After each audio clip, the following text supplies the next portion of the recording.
我今天想说就是马斯克啊，成立了个美国党，他真干了。你看看，这就是他妈的高下立判了吧？你这高下立判了吧？是不是大罗？是不是大罗幼稚了？大罗啊，师傅卢师傅卢道人，你是不是幼稚了？你看大罗老是说，马斯克跟川普一定会好的啊，马斯克和川普一定会回归铁妈鸡的。只不过马斯克现在有点耍小脾气啊，大姨妈来了，你看幼稚了吧？幼稚了吧？还是你王叔吧，老奸巨猾，入木三分嘛。他们俩不可弥合，他俩一分我不就告诉他俩没分的时候，我好像就说过这事儿，我说这个方向发展下去会分开的，会打起来的。为什么？老王是犯什么事儿不能回国啊？我都他妈移民了10多年了，我他妈老回去啥事儿没有。操！我最近不回去是因为我开他妈油管之后，我不是老说实话吗？实话我有国安的朋友，我这儿有国安粉丝提醒我了，说您最好别回来。现在没事，但是你要回来，你不是给我们找麻烦吗？而且国安的朋友讲得很清楚，说给你挂上去很容易啊，一个小的国安部门的一个小科长就可以给你挂上去，边控啊挂上去，你就出不去了。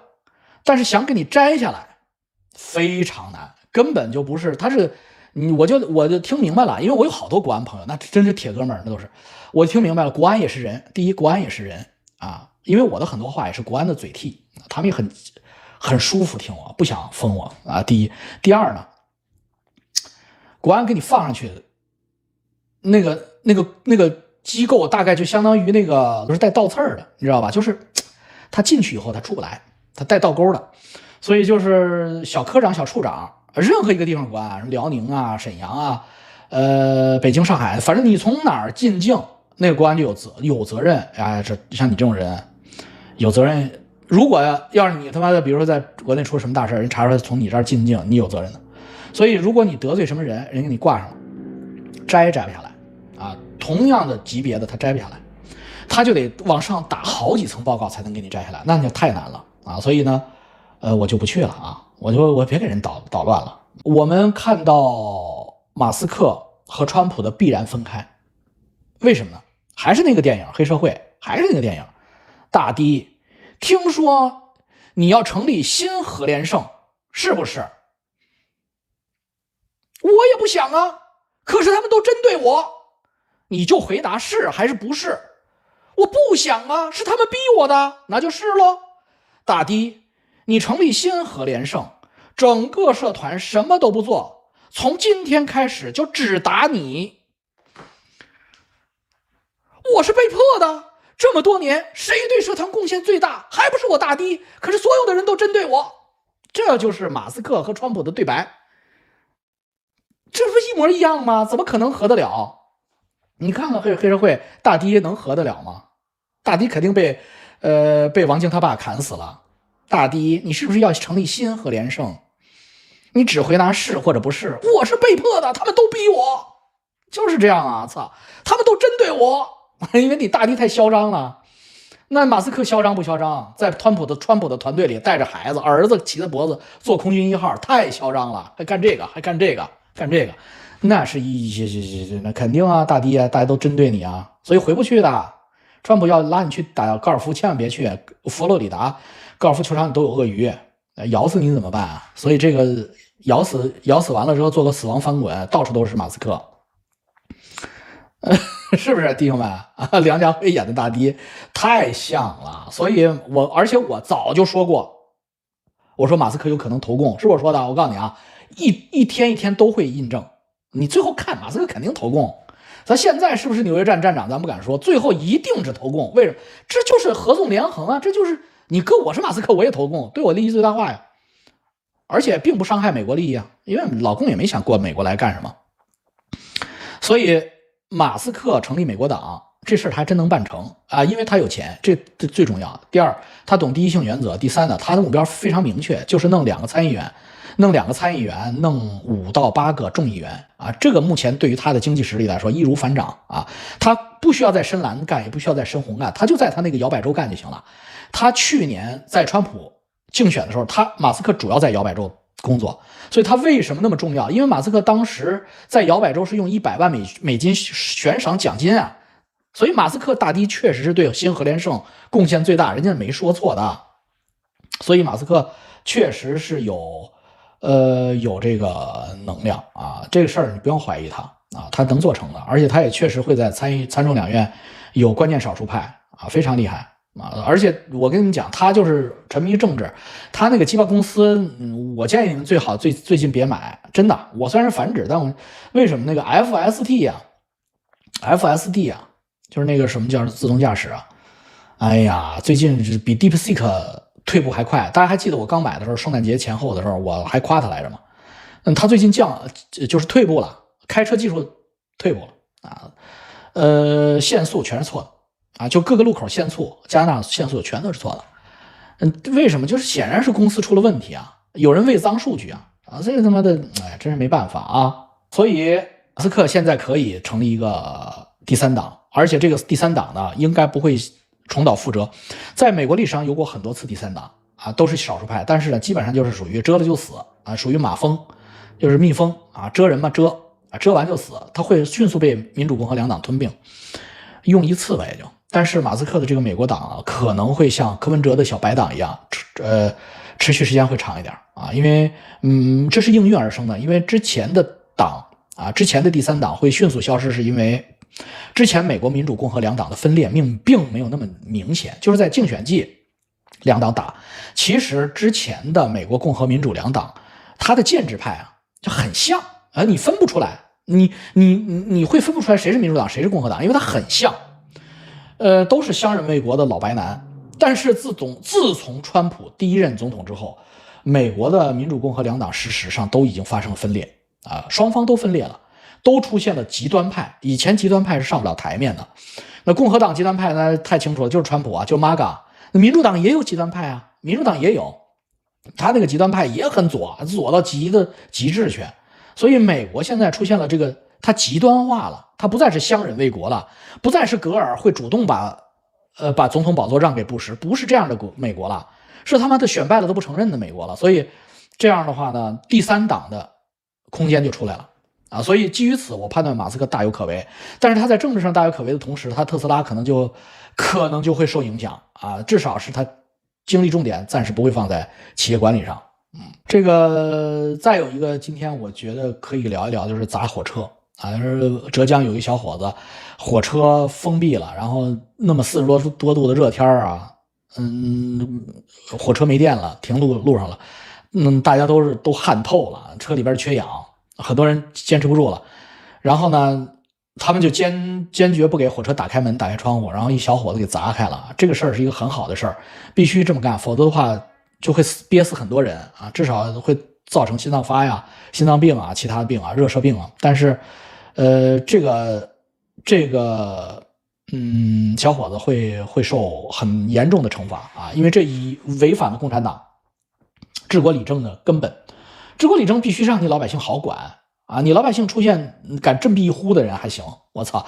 要是再给你肯定了，那将来我操，共产党再欺负你们、再操你们的时候，再把你们圈在家里不让你们出来的时候，那你们就敢砸开铁门冲出来买菜，那可不行啊！所以这个小伙子会很倒霉的啊，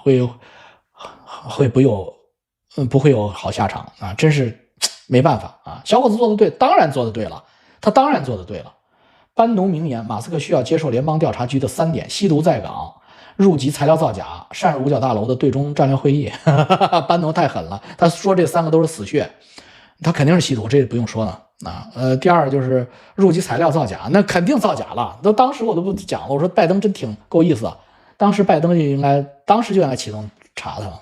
他入籍材料肯定是造假的，因为他的时间对不上。再有一个就是五角大楼的对中战略会议，这个就不知道了啊，这个就属于政治迫害了，因为那时候他跟他关系好的时候，他什么都让他去。那如果按照班农这个策略的话，那川普也应该被查，因为川普查他对俄战略，川普100%是克格勃的线人呀，这他妈的，反正咱没证据，但是你猜他，你想，川普年轻的时候他喜欢什么？他是不是喜欢东欧大妞？那俄罗斯盛产那玩意儿，当时还叫苏联，那苏联东欧国家都是苏联的。包括他老婆，包括就是川普现任的老婆和川普的第2任还是第1任老婆，都是东欧的大长腿，那拿住川普太容易了。我有一个国安球迷跟我喝大酒的时候说他们国安是在中国最发达的地区啊，我就不点了，省了我那个国安球迷为难啊。当时他们就策反日本朋友啊，日本留学生只要家庭条件好的来中国的留学生，国安全部策反，没有一个例外的。说那不对，老王，我们家那日本朋友去怎么就没人理他呢？你们家那日本朋友肯定是个 low 逼呗。这个日本贵族，日本是有贵族的啊，日本贵族的孩子到中国留学，国安全部干涉，而且伺候的好好的，喜欢什么样的女孩，什么样的女孩就会主动贴上来，滚床单之后全部录下来，录下来之后呢，国安最后那个小伙子走之前，国安说就是不会害你，不会害你，希望你对中日建设呢关系建设呢起到积极的作用，然后你呢就是我们国安的线人啊，我们中国国家安全部的线人，然后你回日本的所有的竞选，他是要仕途嘛，都会有人帮你啊，都会有人帮你啊，会有大企业赞助你，我们为你保驾护航。但是我们如果未来哪一天需要组织召唤你啊，你要做事啊，但放心啊，至少在10年之内，我们都不会让你做任何事情啊，你就享受就好了。这是一个真实的故事，是一个日本贵族的小伙子，在中国的最发达地区的最好的大学留学的过程中被发展。这个小伙子回了日本之后，果然各方面帮他，而也不给他安排任务，但是这个小伙子自杀了啊！你们要是日本人，你们大概都能查出来，这个小伙子大概如果他活着的话，今年应该30多岁了啊，31、2岁了。他自杀大概发生在6、7年以前的事儿，25岁左右的时候自杀了啊，就是日本人还是没有韦小宝的精神强。我太羡慕他了，你要我肯定不自杀。自杀你妈的逼！我操，你2个女人都给我送过来，我操！需要我努力背叛日本的时候啊，我操，我电话打不通了呀！我操，电话打不通了，我这不就得了吗？哎呀，这日本人还是太耿直了。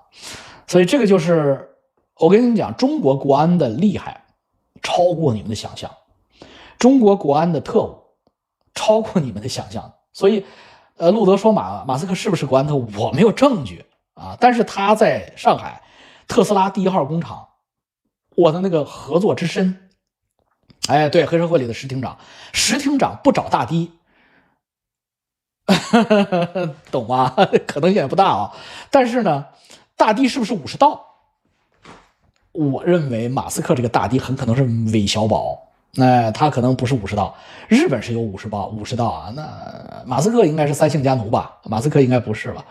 因为我挺尊敬马斯克的，因为我觉得我想做不成的人能做成啊，比我高啊，比我厉害多了，所以马斯克应该是啊。馆长肯定是，国安那肯定都安排好了。韩国瑜那是最高的 level 的，马英九、韩国瑜都是啊。蔡英文我没有证据啊，蔡英文有可能是，有可能不是。我能确定不是的就只有赖清德，赖清德肯定不是，赖清德100%是干净的啊，因为共产党要干掉他啊。马斯克妈妈在哪儿？你想啊，马斯克妈妈在哪儿？马斯克妈妈为什么不回去啊？对不对？所以这个鸿门你必须得是会贯口啊，鸿门你必须得，大家知道吧？鸿门就是见面的时候啊，你是哪个山的，是哪个堂的，哎，你就要报出来。那是反清复明的那个黑社会有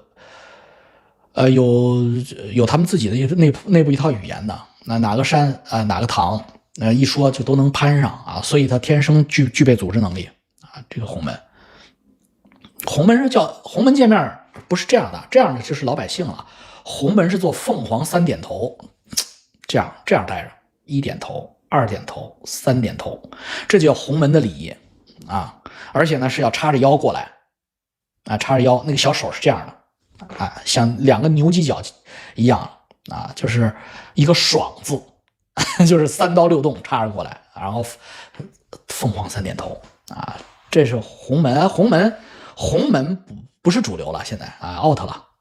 馆长说了要完刀满级黑有功后再来大陆啊，馆长在 YouTube 吗？这样嘛都能被策反，能策反啊！共产党的国家安全部那非常厉害的，能够跟他 PK 的，就是我的国安粉丝朋友服的，所以业务上他们真服的，他不服美国的，真服的就是苏联，那个他们是真服，比他们厉害啊！苏联老大哥就是俄罗斯现在瘦死骆驼比马大，师傅还是师傅，有基因压制啊！俄罗斯挺厉害的，俄罗斯比中国的至少不差吧。凤凰三点头是洪门对内的一种传统礼仪，具体动作，对，不是你，就是我这动作，我这特别标准的凤凰三点头啊，就是当然底下是弓箭步啊，下半身是弓箭步，上半身是这样做。教主见面，我们教友见面咋行礼？等我们设计一下啊，拿性教也得有一个类似的啊。我赖清德作为台湾第一画师，不是共产党那些能买通的。赖清德粉德来了，赖清德挺危险的嘛，周围都是共产党特务。摩萨德不厉害吗？厉害，摩萨德是美国内派的，因为摩萨德里边的大量的俄罗斯的，就是前苏联的那个科格勃过去的，因为前苏联有很多犹太人去了以色列，所以摩萨德是跨苏联和美国的，那很厉害的，就是摩萨德是美苏通吃啊，这个你这全世界受不了的。中国的这种科格勃，中国国家安全部的厉害这是东方式的，就是他忍啊，他那个时间很长，他像龟一样啊，就是他能把科格勃都耗死了，最后他变第一，是东方式的这种间谍，很厉害的。对，赖清德周围都是50度一名神罪，那可不是。洪门不是港版共济会吗？这还真有点像啊，洪门共济会还真有点像。所以你想砸火车，你在国内这些年轻人，他肯定要收拾你，忍了就得了啊，让你写认罪书你就写认罪书，别硬刚啊，让你写认罪书，让你赔你就赔，判你2年跟你商量行不行，你就答应就行了。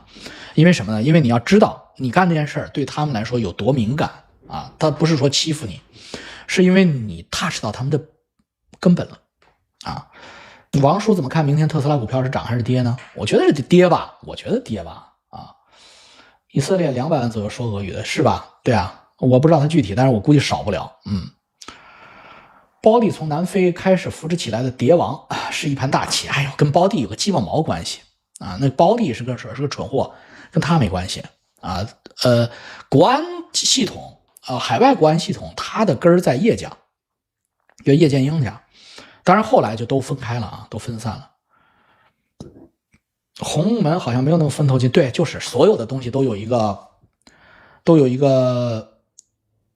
春夏秋冬嘛，成住坏空嘛，所有的东西都是这么一个规律啊。共产党也是，洪门也是。谈谈日本会的，你说这日本的大地震，它应该不会了啊。日本大地震都说破了嘛，应该是变成了一系列细碎的小震。但是呢，就是现在说是。美国国内会有什么场景？也没有。马斯克投共不会是那种高调的宣布那种建国投共，他不会的。他所谓的投共，他就是离开美国，就是马斯克本人离开美国，前往新加坡或者香港或者上海，就是这个就是投共了啊！就是马斯克的主要生活就是他的这个家从美国搬出来。如果要是班农这样的说了算的话，那就是迫害他了嘛。他就是只能离开美国，因为否则的话他们会抓到他的，把他抓起来的。他只要到了新加坡，基本上就是投共了啊，就可以宣布投共了啊。当然他来上海那就是明着投共了。他会在上海如鱼得水啊。他的SpaceX 会在上海出现一个新的大的超级工厂啊，这些东西都是投共的重要指标啊。那中国会在5到10年之内啊，在高科技领域就是追上或者超过美国。他这个星链2代如果是给中国的话，那中国打上去的话，那就别打了，这仗没法打了啊！得星链2代者得天下，就这么简单啊！星链2代跟1代不一样啊，1代星链就是一个小冰箱那么大，那个卫星啊，就是我们现在用的星链。马斯克下一代星链比皮卡还大，那个卫星，几千个上万个，低轨道几百公里，离我们很近，2个大皮卡，那么大卫星啊！你想想，那个辐射是很厉害的，那辐射，它可以全面压制你的手机，你任何通讯全面压制，所以你这没办法呀啊！马斯克的上线接头人是不是李强？如果有的话，那应该是吧啊，应该是，因为马斯克还把习近平的私生子，据说是私生子啊，就是目前习近平最大的那个私生子，在福建的那个，放在上海特斯拉工厂实习啊。那你要说他不是这个关系，没到这层，应该不是吧？你要这么说，老高小莫也偷工了，那不是，那真那个他俩偷工干啥呀？他俩没有意义啊。你就像我投共一样，你说我投共，老共能给我什么待遇啊？没有价值啊。老高小莫也没有价值，马斯克不一样啊，马斯克不一样，马斯克有价值啊。马斯克自己来有什么用？所有的班底都在美国呀。不一定。这个人懂第一性原理，你很难界定所有的班底没有来中国。你不要小看中国共产党的这种能量，在杭州、上海给他建立一个像帝王村一样的东西，全来了就。你就我提醒你们一下，你知道中国共产党怎么拿下来的航空发动机技术吗？就是飞机发动机，中国一直不行，忽然就行了。就是咱们那个战斗机的那个发动机啊，忽然就行，就乌克兰拿过来的技术。前苏联的航空就是飞机发动机的工业就在乌克兰。那乌克兰解体的时候，你们要知道中国弄过来了多少乌克兰的老工程师，全家都给中国绿卡，全家在这过的是舒服死了，因为在乌克兰啥都没有，在这儿我操人上人，就这么过来了，你懂吗？所以马斯克如果要是跟川普真的翻了，那马斯克的副总裁接班人就是华裔，你们看看，好像姓朱吧，就是大陆华裔。所以这个事儿咬人的狗不叫，没错，就是战斗东哥咬人狗不叫，他有可能上海特斯拉的技术团队有可能就是已经接过去很多东西了啊，这因为他上海特斯拉又没关呀，他的公司内部调，那你哪知道朱晓彤是吧？对，那个男的，你哪知道人家走到哪一步了？会咬人的狗不叫。北四环建阳球的外专大厦，外国专家在中国的这种超人待遇，哎呦我操，共产党太会玩了。我上一大学叫北理工，北墙外边叫友谊宾馆，友谊宾馆就是外国专家楼啊，友谊宾馆就是外国专家的宫殿，你们懂吗？就是咱们今天北京叫友谊宾馆，为什么叫友谊呀？那友谊宾馆就是外国专家大厦呀，那都是前苏联的那些顶级科学家住在里边啊，跟苏联那时候158年那时候好的时候。所以燃气轮机啊，这种高强度的材料啊，要耐高温耐高压的东西全是这么弄来的。四川大把当年，对呀，重庆成飞，那都成都都他妈是全是乌克兰专家。沈阳北京，所以我告诉你，上海杭州备不住早都有了，有咬人的狗不叫啊。你之前没有，从现在开始肯定开始再见了，因为马斯克是善于留后手牌的人，他都把他妈弄到上海去了。所以马斯克能没心机吗？你说马斯克没心机，我操，这 MOZ， 马斯克没心机呢？哎呀，好吧，马斯克没心机，还有谁有心机呀？操，马斯克跟 CCP 勾兑，他完了，算了，咱们也不敢说谁完了，但是这种合纵连横啊，自古有之。洛阳也有友谊宾馆，都是最好的地方，最好的待遇。因为中国最多的就是人矿，男人、女人啊，操，器官啊都管够。那对于老外来说呢，这是，哎呀，真是没办法呀。马斯克的心眼子比谁都多，是马斯克也画大饼起家，但是他这个组织执行能力确实是了不起。好了，今天就这么地吧，啊，拜拜，拜拜。